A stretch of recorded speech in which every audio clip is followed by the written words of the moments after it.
얘기하면서 제가 홀리다 이렇게 써놨어요. 홀리다. 뭐에 홀려 사는가 우리가. 홀리다는 이제 홀리다의 피동형인데 그럴듯하게 속여 넘긴다 이런 뜻이에요. 무슨 유혹에 빠져서 정신을 차리지 못한다. 만약에 이제 홀린다라고는 여우에게 홀린다 그러잖아요. 꼬리 9개 달린 어제도 그 이야기 속으로 이야기를 들어보니까 꼬리 9개 달린 여우가 나그네를 유혹해서 이렇게 뭐 밥을 짓고 하고 뭐 칼을 삭삭삭 하는데 이제 나그네가 깨어나고 뭐 그런 얘기인데 과연 이 홀리다 이게 무슨 의미인가 한번 생각을 해보려고 해요. 그리고 이때 남성은 하겠지만 는게 물방울이 굵고 이슬비보다는 가는 비 이게 는는데 그 1996년도에 포틀랜드 그 해상을 지나가던 미군 함대가 한 대가 있었어요. 미군 해군 함대가 한 대가 있었는데 미국 북부라고 하는데 캐나다 국적의 그 미상의 장애물을 포착했어요. 우리 저 김상수 선생님 해군 나와서 이제 아실 텐데 그 장애물을 포착하고 이제 교신을 하는 거예요. 아주 급박한 상황이라 좀 저돌적으로 좀 우리나라 말로 한다면 좀 반말 비스름하게 협박적으로 얘기를 하는 거예요. 함대에서 이제 얘기합니다. 빨리 북쪽 15도로 방향으로 우회바란다. 응답바람 이렇게 교신을 한 거예요. 북쪽으로다가 15도를 돌려라. 북쪽으로 15도. 그랬더니 그 장애물에서 또 이렇게 답변이 오는 거예요. 그렇다면은 충돌을 피하기 위해서 차라리 당신네 항로를 남쪽 15도로 돌려라. 이렇게 얘기를 하는 거예요. 북쪽으로 돌렸더니 너네 거 15도로 돌려라. 그러니까 함대에서 이제 본인은 미군 함장이다. 함장이 뭐예요? 대령급 이상이에요. 대령 아니면 별자리예요. 원스타. 되풀이해서 말하지만 항로를 즉시 수정하기 바란다. 여기는 USA 링컨 항공모함이다. 미 합중국 해군 함대 중 제1함대다. 항로를 빨리 북쪽 15도 방향으로 돌려라. 그렇지 않으면은 우리 배의 안전을 위해서 최악의 상태를 초래할지도 모른다. 부딪히면 너네는 박살난다. 그런 뜻이에요. 빨리 응답하라. 그랬더니 그 장애물에서 한다는 얘기가 여기는 등대다. 등대를 보고 이 는게 안개비에 홀려서 그거를 막 다가오고 있는 걸로 착각을 한 거예요. 미군 함대장이. 그러니까 그 사람들이 바다에서 얼마나 고도의 훈련을 받고 또 명석한 머리로 전투도 하고 하는 사람인데 일시적으로 홀린 거예요. 이렇게 잠시 홀린 거예요. 그러면 이제 또 거기 우리 이제 우화에 보면 도깨비한테 홀리는 얘기가 많이 나와요. 어떤 그 마을에 아주 체격이 우람하고 힘께나 쓰는 그런 장정이 있었는데 그 장터에서 술을 마시고 그 좀 높은 고개를 넘어가야 그 마을이 있는데 밤늦게 이제 이슥해서 고개를 넘는 거예요. 사람다 고개탈. 근데 어떤 덩치가 더 큰 장안이 사내가 길을 딱 막고 있는 거야. 못 간다고. 그랬을 김에 이제 뭐 누가하고 싸워서 저번 적이 없어. 이 친구. 그 둘이 밀고 싸우고 서로 뭐 머리로 박고 이렇게 밤새도록 싸우다가 첫 닭이 울고 새벽에 뿌윰하게 이제 밝아오는데 이래 보니까 나무에 피 묻은 빗자루 하나가 붙들려 매에 달려 있는 거예요. 그러니까 빗자루에 피를 묻히면 도깨비가 된다는 말이 있어요. 밤새도록 빗자루하고 싸운 거야. 홀려서 도깨비한테 홀려가지고. 그래. 이런 도깨비한테 홀리는 경우도 있고. 요 옆신협에 이제 그 이사장을 하셨던 분인데 이분이 참 지난하게 살았어요. 이렇게 저쪽 신명중학교를 다니시고 이제 일찌감치 15 부모도 없이 빵 장사를 하고 머리카락 장사를 하고 뭐 고물장수에다가 잠시 동태 장사를 했다. 그래 이제 이쪽 용산 쪽이 집인데 이제 동태를 띄워가지고 저쪽 지금 수몰이 되기 전이니까 종댕이길 옆에 보면 민계라고 있어요. 민계 그렇죠?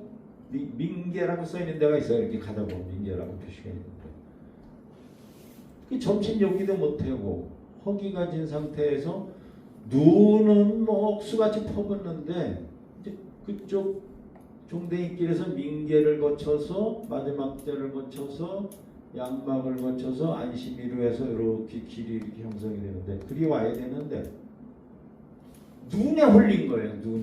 눈에 홀려가지고 간다는 게 저쪽 서운리 쪽으로 간 것 같아요. 서운리 쪽. 근데 그분 책에 보면은 문지마을이라고 이렇게 돼 있어요. 아시요? 동철 선생? 예. 거기가 무슨 일? 문화리. 응? 문화리? 그러면은 서운리 거 더 지나간 거야? 서울이 올라가는 게 아니고 서울이는 강 건네고 응. 여기 그 문화리. 관석 공장 있는 데서 삶이만 문화리. 그렇지요. 그 위로 올라가는 거예요. 하여튼 그러니까 엉뚱한 데로 갔다는 거예요. 거기서 이제 신당 쪽으로 올라가. 예, 어려서 뭐 이렇게 좀 안 됐다고 잠을 재워주고 밥도 먹여주고 그래서 정신 차리고 왔다고 하는데 이분 자서전에 눈에 홀린 얘기를 이렇게 쓰고 있어요. 이렇게 내려와야 되는데 반대 방향 쪽으로 가가지고 엉뚱한 데 가서 이렇게 본인이 고생했던 얘기. 도깨비만 홀리는 게 아니고 이런 자연 능계한테 홀리기도 하고 눈에 홀리기도 하고 그리고 그 유명한 소설가 있어요. 유명한 소설가 윤은길인가요? 그분의 완장이라는 소설이 있어요. 아주 재미있어 보셔요. 여기 아주 전라도 사투리가 찰지게 나와요. 해학적인 책인데 건달 같은 사람을 완장을 채워주는 거예요. 그 저수지 관리인 최 사장이 이제 그 아주 제대로 역할을 잘할 사람을 찾는데 이 한 사람을 뽑아서 빨간 글씨로 감시원 이렇게 했는데 이걸 밤낮 치고 다니는 거야. 잘 때고 뭐 어디 시장 통에 가서도 이렇게 일부러 팔을 갖다 대고 내가 감시원이라고 낚시질하는 사람 뭐 허가난 사람은 뭐 가서 두드려 패고 뭐 맨날 지서가자라고 이제 그렇게 하다가 그 부월이라는 여자가 있어 술집 여자가 있는데 이제 좋아해서 같이 살게 되고 뭐 하는 건데 정말 끝발이 있는 사람은 완장을 안 차고 다닌다. 대학 교수나 사장님이 완장 차고 다니는 거 봤어 하면서 그 이제 자신의 그런 이제 삶의 궤적을 돌아보다가 결국은 그 완장을 그 저수지 막 물 빠지는데 그리 확 집어 던지고 밤에 도망가는 거예요. 도망가는데 이제 그 어머니가 그 완장이 저수지 물 위에서 빙글빙글 하염없이 바라보고 그게 이제 끝나는 얘기인데 이 얘기하면 아주 재밌어요. 나중에는 자기를 취업시켜준 사람까지 막 혼내고 그러는 거예요. 완전 감시원 때문에. 그 말하는 게 재미있어요. 이대근이가 그 완장의 주인공 역할을 했는데 꼭 할 때 이제 그 말이 잘 안 나오는 거야. 좀 말을 뭐 이 사투리로 이 작곡들이 있어 그렇게 하면 안 되고 좀 유식하게 해라. 공유수면 관리법 뭐몇 쪽에 의해서 안 된다. 나가야 된다. 뭐 이렇게 해서 꼭 이대근이가 그 영화에 보면은 공유하고 뒷말을 못 이어. 이거 못 이어가지고. 그게 이제 그 낚시질을 함부로 하면 안 된다는 게 공유수면 관리법이다. 뭐 이런 게 나와요. 그리고 여기는 보면은 그 하찮은 완장이 사람을 홀리는 거죠. 마찬가지죠. 6.25 때도 그런 완장을 채워줘서 무고한 사람을 죽이고 협박하고 하는 거. 일꾼들을 시킨 거 아니에요. 일꾼들. 도도양면 뭐 이런 데. 그래서 우리가 정말 우리가 무엇을 홀려 사는가 이제 그런 걸 생각해야 될 것 같아요. 또 이게 자연계에도 있는 거예요. 자연계. 이제 저하고 초등학교 동창생인 이제 친구가 음성 용산리 사는데 그런 글감을 보내줬어요. 친구 이러이러한 일이 우리 집에 있는데 이걸 글로 좀 써봐.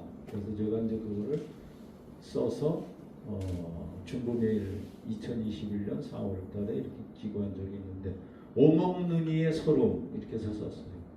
붉은 머리 오목눈이라는 새가 있어요. 아주 작은 새인데 이게 이제 그 친구네 집에 그 쌀이나무 위에다가 집을 지었는데 이래 보니까 예쁜 알을 3개를 낳은 거예요. 3개를 낳았는데 자꾸 옆에서 빙빙 돌면서 뻐꾸기가 뻐꾹뻐꾹 하고 있는 거야. 근데 타이밍을 얼마나 절묘하게 맞췄는지 알을 품고 있잖아요, 새들이. 근데 기가 막히게 잠깐 어디 간 새에 뻐꾸기가 곧다가 알을 낳은 거예요. 지 알을 딱 하나를 낳은 거예요. 그리고 돌아오기 전에 또 날아간 거예요.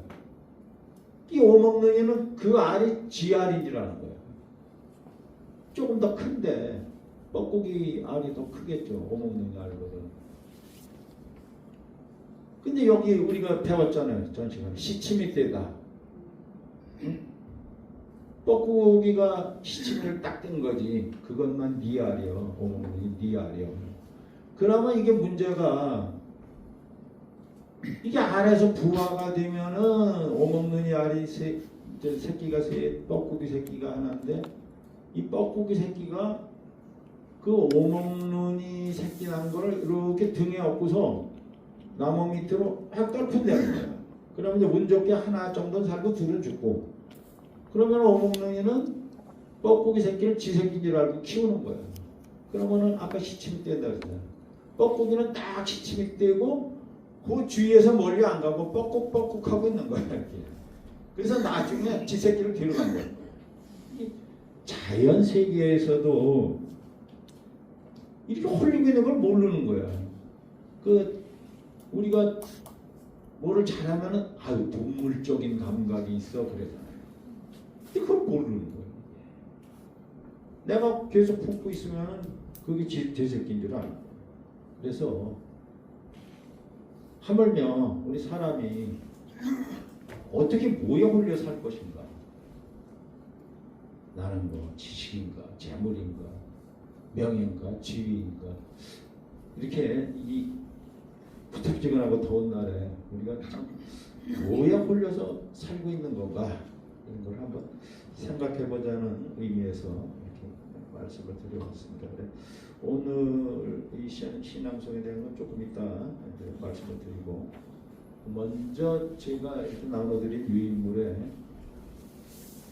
비에 대한 비의 종류를 40가지를 알게 한 단비 같은 술비 이분이 뭐 술에 홀려 사시는 분은 아닌데 비의 종류를 한번 와서 낭독을 하시겠습니다. 우리 이정근 선생님과 내가 같은 술비 달갑지 않은 손님이었다. 여러 날 묵었으니 이제는 눈치껏 알아서 좀 가주었으면 했다. 마침 비가 내리고 있었다. 집주인이 지나가는 소리로 중얼거렸다. 자, 이제 그만 가라고. 가랑비가 때맞춰 오시는가? 그 소리를 듣고 손님이 슬그머니 맞장구를 쳐주는 척하며 이런 식으로 딴청을 부리는 것이었다. 아, 가지 말고 또 있으라고. 오늘은 이슬비가 내리는구나. 봄비 속에 떠난 사람 봄비 맞으며 돌아왔네. 그때 그날은 웃으면서 헤어졌는데 나뭇잎을 때리는 빗소리를 들으며 이은하라는 가수가 허스키한 목소리로 아주 오래전에 불렀던 봄비의 한 대목을 중얼거리다 실없이 웃는다. 가랑비가 내려서 하는 수 없이 떠난 사람이 이슬비를 맞으며 돌아왔다는 걸까를 생각하면서 그게 그것인 것 같아도 가랑비하고 이슬비는 다르다. 가랑비는 이슬비보다 좀 알갱이가 조금 더 굵다. 가랑비라고 발음이 비슷하다 해서 가랑비에 손님을 내보내는 게 야박한 까닭이다.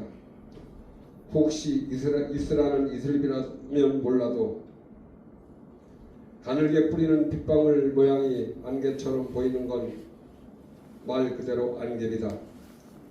그보다 물방울이 굵고 이슬비보다 가늘비를 는개라고 부르는 걸 아는 사람은 그리 많지 않으리. 아무튼 빗방울의 굵기로 아래부터 순서를 따지면 안개비, 는개, 이슬비, 가랑비가 되는 것이다. 내리는 조건이나 모양에 따라 붙여진 이름도 있다. 굵은 빗소리가 호공을 후려갈기듯 마구 쏟아지는 건 채찍비다. 그보다 더 거세게 내리는 건 작달비이고 그게 마치 양동이로 물을 퍼붓는 듯하면 억수비다. 물줄기가 장대처럼 보인다 해서 장대비라고도 부른다. 소낙비를 모르는 사람이 있을까? 사춘기가 접어든 산골 소년과 서울 소녀의 해맑은 풋풋한 마음을 길어다 쓴 황순원의 소설 소나기하고 같다. 조인성하고 손예진이 주연한 영화 클래식의 모티브가 된 소설이기도 하다. 여비는 햇빛 밝은 한낮에 잠깐 뿌리는 비를 일컫는다. 호랑이 장가간다고들 하는 바로 그 비다. 계절에 따른 비도 있다. 겨울철 거센 바람과 함부로 흩날리며 떨어지는 눈을 눈보라라 하고 부르지 않던가. 그렇게 쏟아지는 비를 가리키는 말 또한 비보라다. 빗방울 대신 봄날 벚꽃처럼 바람에 꽃잎이 날리는 건 당연히 꽃보라다. 꽃빛이 흩날리듯 곱게 떨어지는 건 꽃비다. 비가 오기 시작하는 걸 알리느라 후두둑 소리를 내며 땅을 때리는 빗방울을 가리키는 말은 빗꽃이다.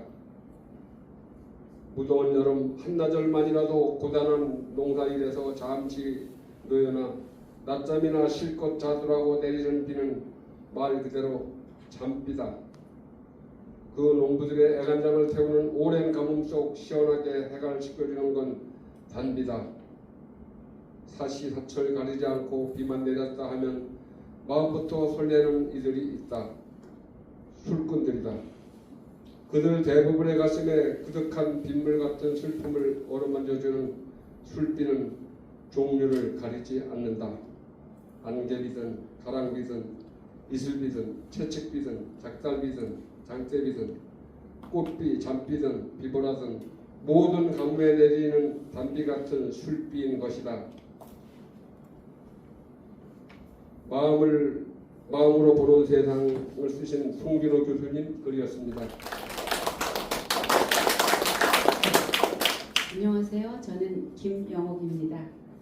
갑작스럽게 불려나왔습니다. 있는 그대로 한번 읽어보도록 하겠습니다. 치작옷 소라 박규리. 사랑하는 사람을 달래보내고 돌아서 돌계단을 오르는 스님 눈가에 서른 눈물방울 쓸쓸히 피는 것을 종탑 뒤에 몰래 숨어보고야 말았습니다. 아무도 없는 법당 문 하나만 열어놓고 기도하는 소리가 빗물에 우는 듯 들렸습니다. 밀어내던 가슴은 못이 되어 오히려 제 가슴을 아프게 뚫는 것인지 목탁 소리만 저 홀로 바닥을 뒹굴다 끊어질 듯 이어지곤 하였습니다. 여자는 돌계단 및 치자꽃 아래 한참을 앉았다 일어서더니 오늘따라 가랑비 10개 듣는 소리와 짝을 찾는 쑥국새 울음소리 가득한 산길을 휘청이며 떠내려가는 것이었습니다. 나는 멀어지는 여자의 젖은 어깨를 보며 사랑하는 일이야말로 가장 어려운 일인 줄 알 것 같았습니다. 한 번도 그 누구를 사랑한 적 없어서 한 번도 사랑받지 못한 사람이야말로 가장 가난한 줄도 알 것 같았습니다. 떠난 사람보다 더 설계만 보이는 잿빛 등도 저물도록 독경 소리 그치지 않는 산중도 그만 싫어. 나는 괜시리 내가 버림받은 여자가 되어 버릴수록 더 깊어지는 산길에 하염없이 앉았습니다. 풍경이 그려지시나요? 네. 종탑 뒤에서 숨어서 이렇게 스님 눈가에 눈물이 이렇게 주르륵 흘러다니.